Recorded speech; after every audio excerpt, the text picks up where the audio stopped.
good afternoon, everybody, and welcome. Thank you, Tim. He has explained that I come with sort of divided loyalties. I live a few fields to the north, and as the current Lord Saint-Seal, and he and his wife are here, and he has explained to me that death duties caused many years ago the house where I live to be sold from the Broughton estate. So I have the great privilege of living at Shutford Manor, which was part of Broughton, and which today has its annual fete, or festival as it seems now to be called, in our garden. So you will understand if I slip away fairly soon, at least for 1 o'clock when we're opening over at our house the summer fete.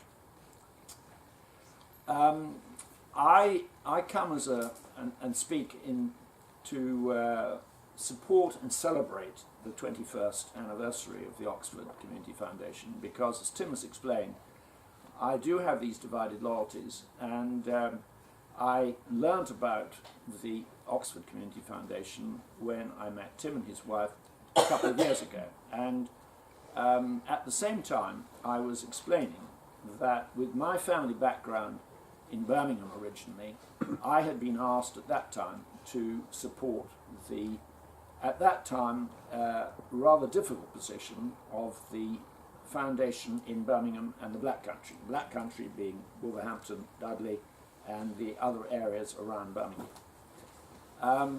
They had got into difficulty, and I was asked by the Lord Lieutenant over there whether I would support them. So by the time that I'd met Tim, I was already heavily engaged in Birmingham and the Black Country.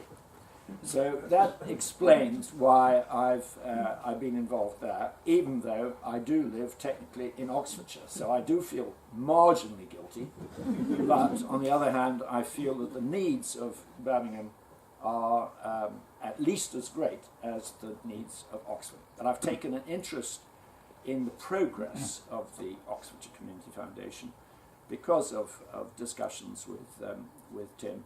And I must say, from what I see and have picked up over the last couple of years, it seems to me great progress has been made. I think great progress in leadership, in the strategy, in what I pick up from the website, which I must say I do congratulate you on. I think it's a very informative and very clear website, and much to learn, I suspect, for us at the Heart of England.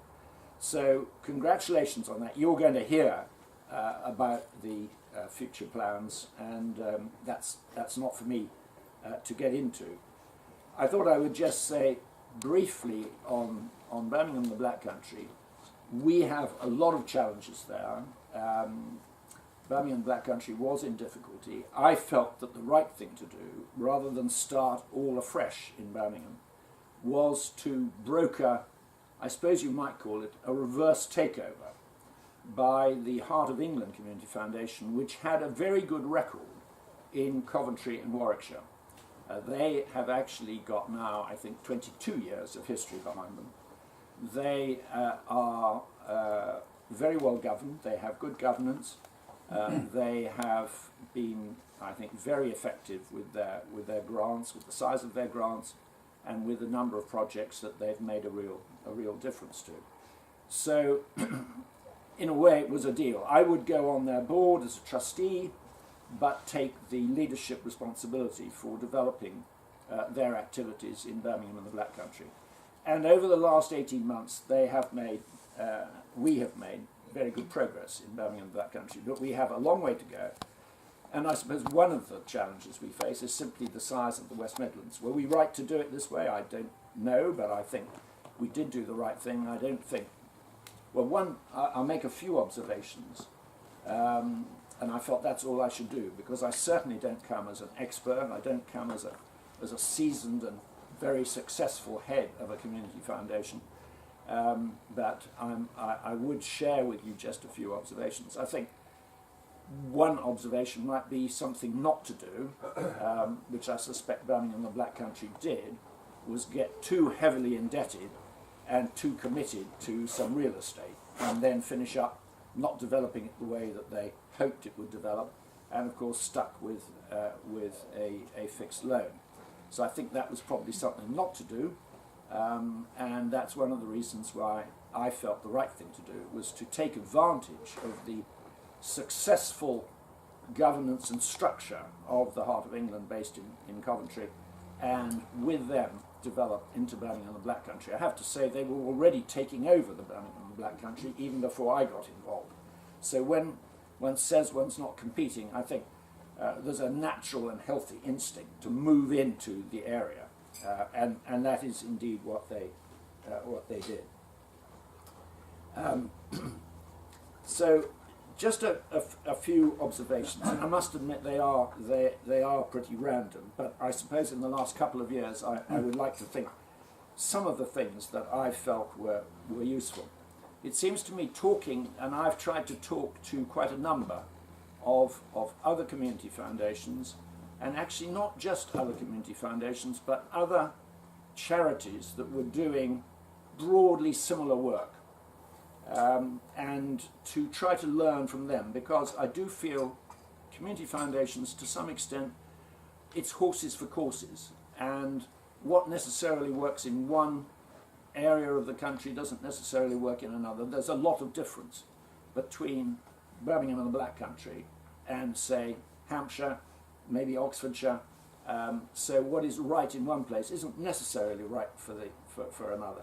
So I think one observation, I would say, you want to build on what works. And there's quite a lot working in Coventry and Warwickshire. Building on that, rather than thinking you can change something completely.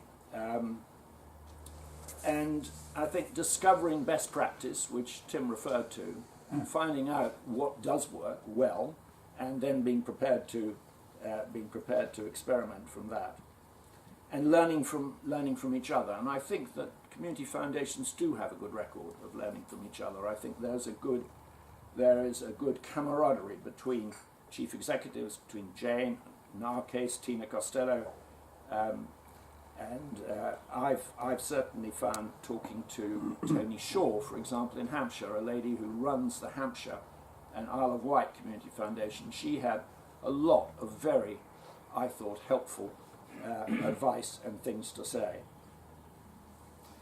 I mentioned other charities that are doing similar work.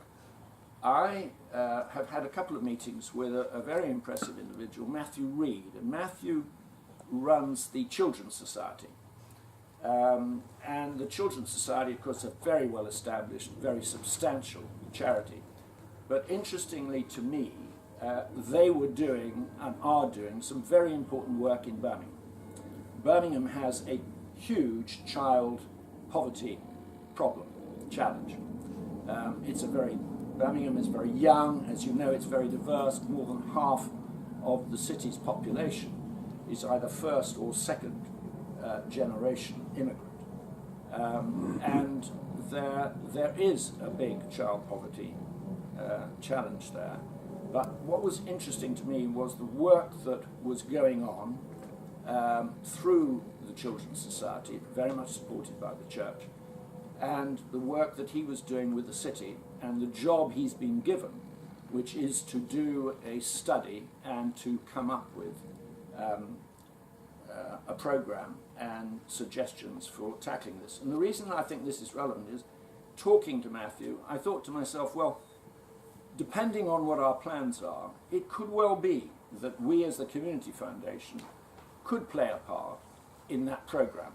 And if one is looking for points of difference, if one's looking for ways of making an impact, it's worth, it seems to me, finding out what is going on with other similar types of charities and seeing whether there are synergies, whether there are opportunities which come out of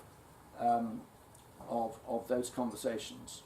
And it was interesting to me, for example, that the new leader of the Birmingham City Council, who is a very important figure, given his responsibilities, he is close to Matthew, and merely that connection, which I already had, but it helped me to build that connection with the leader of the city, that seemed to me to be just another offshoot of those discussions, because these problems, as Matthew Reed pointed out, are far too big for any one organisation to deal with, whether it be the church, whether it be the city, whether it be the Children's Society. They are too big for any one organisation. It requires a number of organisations to get together. And so I asked myself, well, perhaps that is an opportunity for us to play a part in that, and maybe that's something that we can offer. And I think in the case of Birmingham, of course, there are other quite similar charities which arguably you could say are competing for the same funds. I prefer to look at that in a slightly different way, which is to say, we as a community foundation, and I'm sure you in your area, have a distinct business model, and you offer something which it is highly unlikely any other charity, even though doing similar work, will be precisely the same. I think that there are real differences. In Birmingham there are a number. The Birmingham Settlement is one. There's a new charity with excellent marketing called Love Brum, obviously appealing very much to probably younger professionals to get involved in Birmingham. But I see that really as, again, an opportunity to find out, are the synergies there, can we work together, because at the end of the day, can we increase the size of the philanthropic universe, if you like, rather than feel that there is a limited golden thread that runs through the living tapestry of British history. And we do go back a long way with our philanthropy in this country, right back to the Elizabethan era, and so this is something that has played a huge part in our history. And then a quote from Tony Shaw that she kindly sent me, which I thought was very good and summed it up, and perhaps I can finish with this. Funding is not a gift that we as individuals and businesses should expect our communities to receive from someone else. For a better future, it is something we should all invest in now and for the years to come.